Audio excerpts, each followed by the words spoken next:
Very close, yes.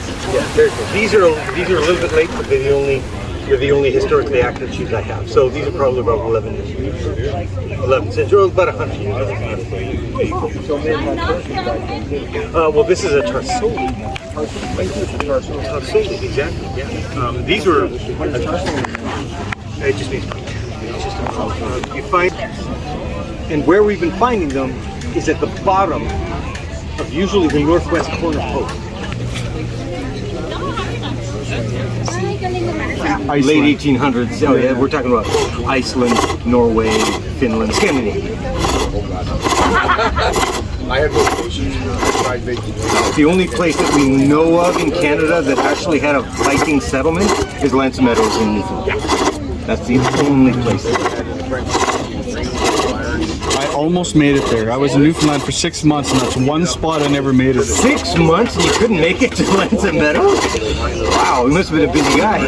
We were volunteering. But we did get almost everywhere, but oh yeah, not there. I'm still not done yet. I want to go back. Yeah.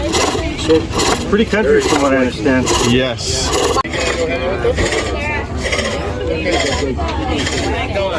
Well, we kind of only have two sizes of helmets. Small and great. There's kind of a medium large in the pile somewhere.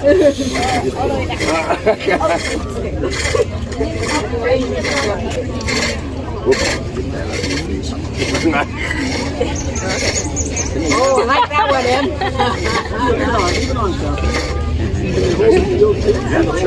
Come here, we'll put you out.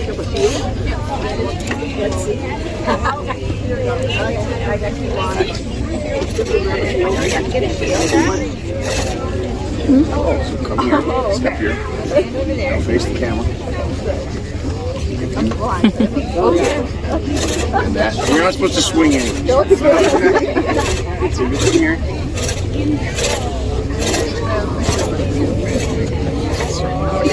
Come on, go pushy, Sarah. You're gonna have a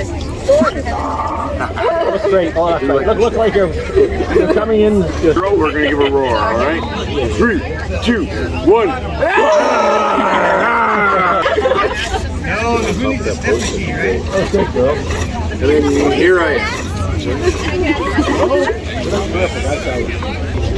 Oh, pick it up, grab the spear, lift it up. So could it be 30 pounds? We figure that's about 20, 30 pounds. And that's just the chainmail. That's not if you put anything over it. Exactly. And a shield and a spear. And Well, exactly. Well, grab the shield, try it out. are these historically accurate to some degree?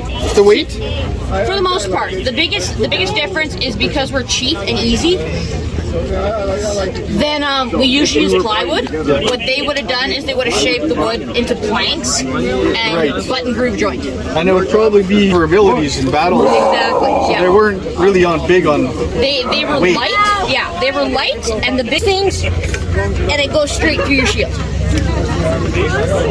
So what were they mostly for then? These shields are blades. Protection. That'll stop a spear, most axes, arrows. That's the biggest thing. But if a guy comes after you, If a guy comes after you, this you run.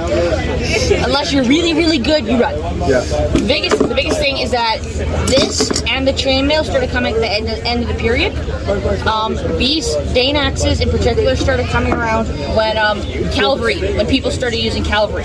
Yeah. And these were specifically, these were intended for cavalry, to counter cavalry. You swing them like a golf club, and you either take off the horse's head or you take off the guy's head. Yeah. That makes sense. You can pour the beer off the top. You left with a slurry of fresh yeast that you can then pour out and dry and use in your next fermentation. So it's just like a sourdough starter. You just keep a little bit every time, and you just kind of have an endless supply of yeast as long as someone drinks all your beer. That's right. Take my work seriously. But they would make beer with whatever grain they could grow in their region, and what crops you could grow varied a lot by region. The The soil quality in places like Latvia or farther up in the mountains in Norway was very poor soil. So they would grow things like rye, and then they would make rye beer. In western Norway, where the soil quality was really nice, they would grow either barley or oats. And often they would mix barley and oats together and then sow that as one crop, so that regardless of what the weather was like that year, they would at least end up with one good crop. And this is a beer we started a couple days ago, but based on the smell of it, something else is growing in there other than yeast. Over there, they just heating the water to try to get it hot. So, because we don't have a tap, so they keep pots by boiling water. So, yeah. I open a drawer. But I've got a big cabin effect going on under the pot. The pot is also hot. So that's how it yours sounds good. Which probably isn't. So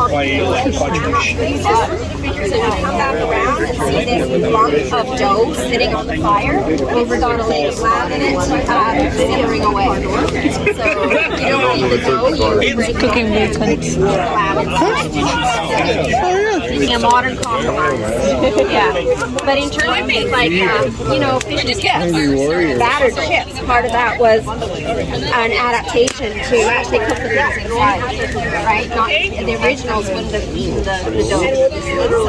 So, yeah. I guess so. Yeah. There we go. Flatbread's done. Oh, flatbread. They'll be gone really fast. Oh, I bet, yeah. It's a lot of work and they disappear like, yeah. So that's good. That's what I make them. So, and these would have been used with, they might have used pea flour as well as various sorts of grain flour. It's not, we don't have Tools are actually blacksmith, having everything in nice white wheat flour. Whatever flours they had, and it could be legumes as well as grains that were ground into flour. So these are wheat, and a bit of barley. We've got rye flour here, so all of those. There's like 400 years or 600 years of history here, and you're worried about puppies. Good for you. I want to save other things for the lamb. Yeah. So Actually, probably more than that. It's probably a few thousand years of history. porridge on there. Cheeses, lots of dairy, eggs would have been in this diet. Fish, the pork, but we've had beef once this weekend, and as I say, lamb coming up. Those would have been really rich meals, really uncommon, like kind of once a year sort of thing.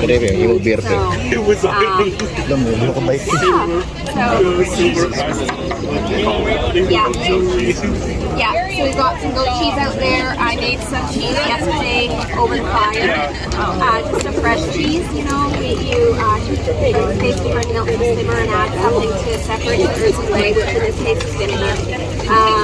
And then just hang it out in a cloth for the day. So there's a little bit of that crumbled in a little bowl there.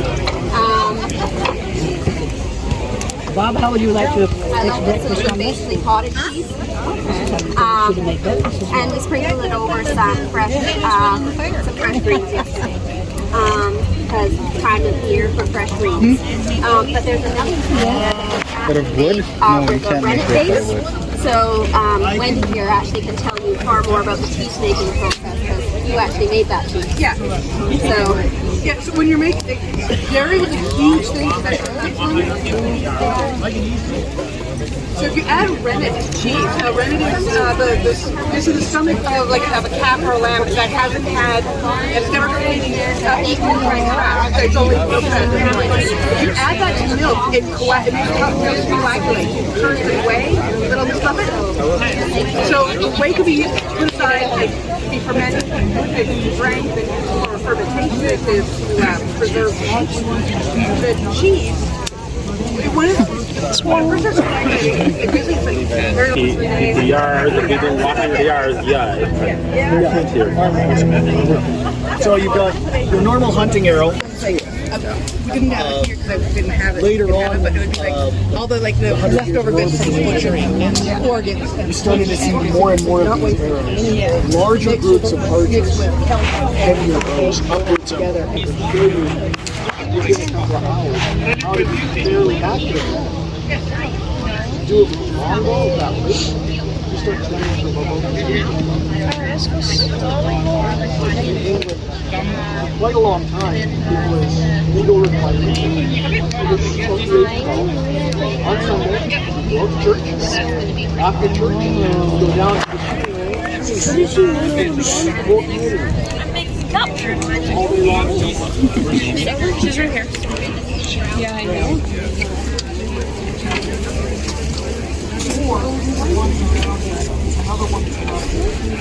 Oh, I like that smell. What?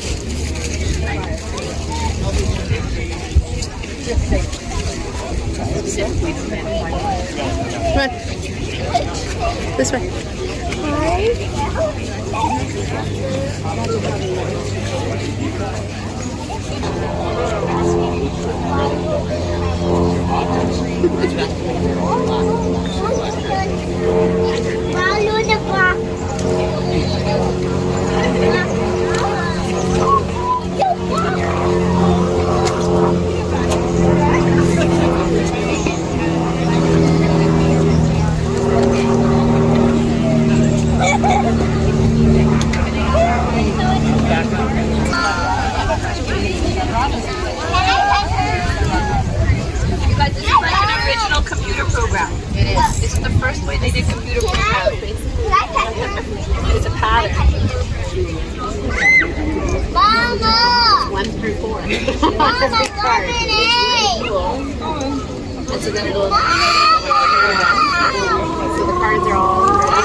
That's what it is, the noise.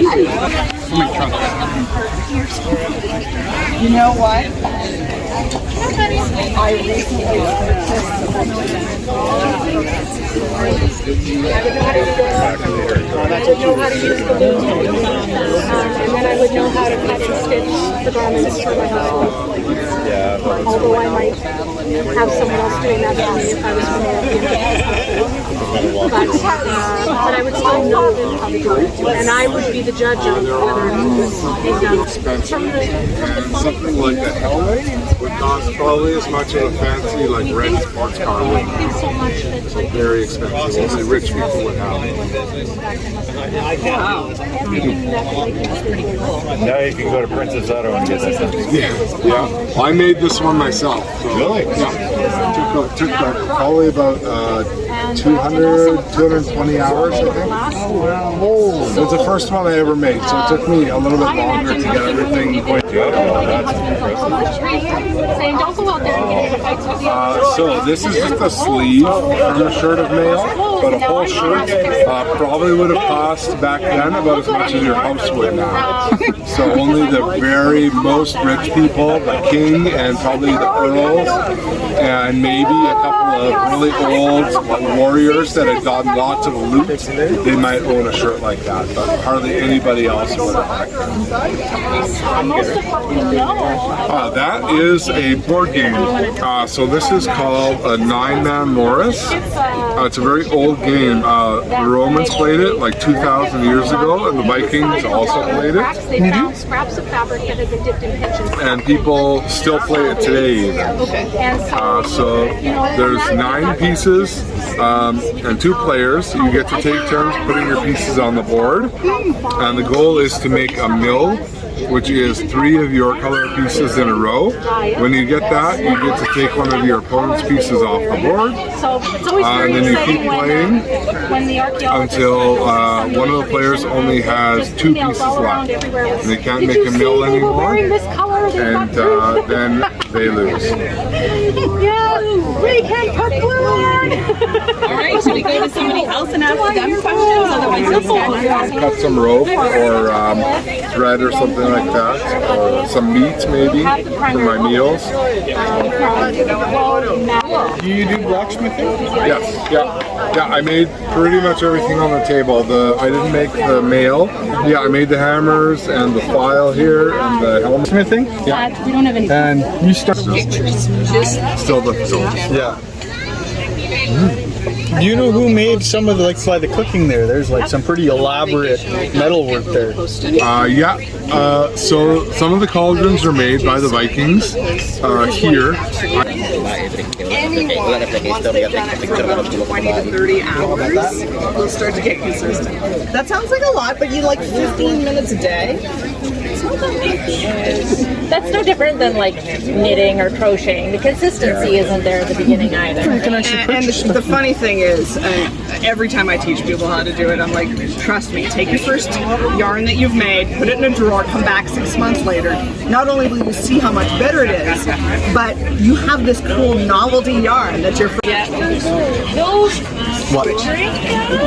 You want one? And then our friend who is doing woodworking also does this metalwork stuff, and it's basically carving into a sheet of metal.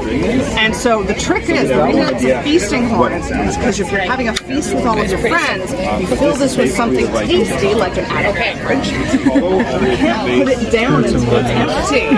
So you either have to drink it all yourself, or you have to pass it around to all your friends so you can share and enjoy. That's cool. So the drinking horns. Yeah, absolutely. How cool is that? Actual horns? Yeah, these are actual horn, and this is copper sheeting that has been hand worked.